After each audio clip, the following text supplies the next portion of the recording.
پاکستانیوں اور پاکستان کے لیے یہ خبر کسی بڑے بم شیل سے کم نہیں ہے کہ سعودی عرب میں 12,000 افغانیوں کے پاس پاکستانی پاسپورٹ نکلے ہیں، اور یہ پاکستانی پاسپورٹ یقیناً غیر قانونی ہیں، اس میں دو رائے نہیں ہے۔ یہ جس طرح انگریزی میں کہتے ہیں کہ جی اٹس ٹپ آف آئس برگ، تو یہ تو جسٹ ایک ابتدا ہے، اور اگر آپ اس معاملے کو اور زیادہ ڈگ آؤٹ کریں گے، زیادہ کھولیں گے، تو آپ کو پتہ چلے گا کہ گزشتہ کئی دہائیوں سے پاکستانی نام کے ساتھ ہو کیا رہا ہے۔ دنیا جہان میں پاکستانیوں کو کتنی عزت کی نظر سے دیکھا جاتا ہے، اس کی سٹوریز ہم سنتے رہتے ہیں، پڑھتے رہتے ہیں۔ آپ بلیو کریں کہ اگر یہ چیزیں اس میں انوالو ہیں تو میرا خیال ہے کہ پاکستان کا نام جو ہے وہ ساری دنیا میں بدنام کرنے میں یہ جو پریکٹس ہے، اس نے بڑا امپورٹنٹ اور بڑا اہم کردار ادا کیا ہے۔ اب یہ بھی دیکھنا پڑے گا کہ جو دنیا جہان میں بھکاری جاتے ہیں، ان بھکاریوں میں پاکستانی کتنے ہیں، ان بھکاریوں میں افغان کتنے ہیں۔ ہمیں افغان اور عام افغانی جو ہے وہ اس سے کوئی پرابلم نہیں ہے، لیکن سوال یہ ہے کہ کوئی بھی ملک ہو، اس کے شہری مسلمان ہوں، عیسائی ہوں، یہودی ہوں، کوئی بھی ہوں، اگر وہ پاکستانیوں کا نام استعمال کر کے یا یہ پریٹینڈ کرا کے یا دھوکے سے اپنے آپ کو پاکستانی شو کرنے کے بعد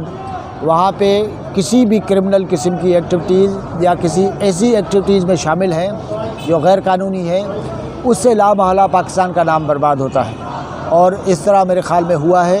ایک بڑا پارٹ اس کا یقیناً ہے،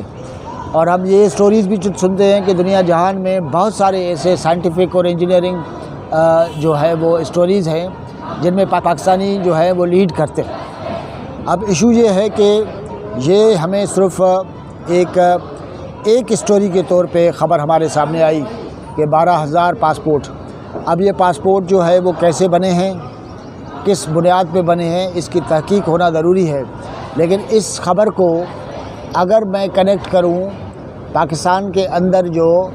غلط اور غیر قانونی جو شناختی کارڈ بنتا ہے اس سے، تو نادرا کے چیف یہ ہیں جو جنرل صاحب ابھی انہوں نے ٹیک اوور کیا ہے، انہوں نے تو ہمیں بتا دیا کہ جو لوکل پاکستانی ہیں ان کے فیملی ٹریز میں کس طرح افغانی شامل ہو جاتے ہیں۔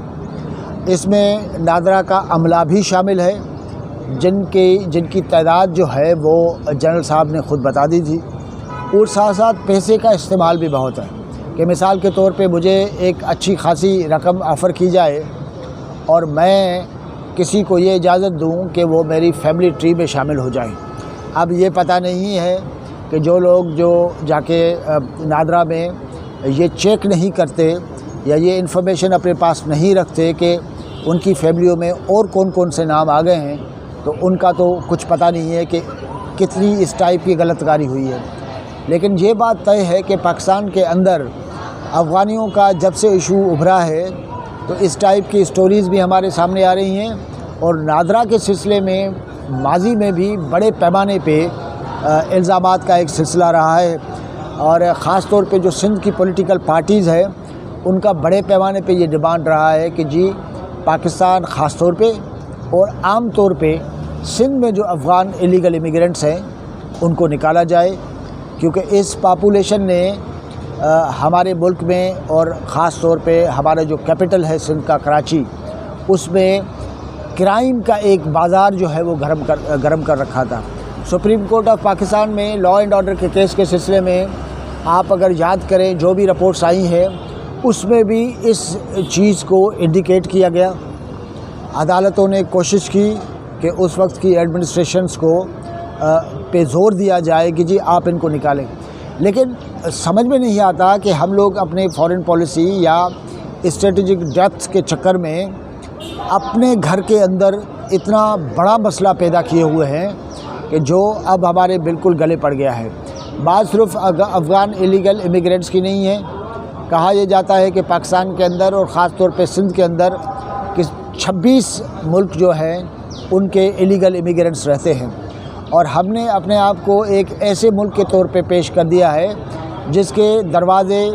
سارے جہان کے لیے کھلے ہوئے ہیں،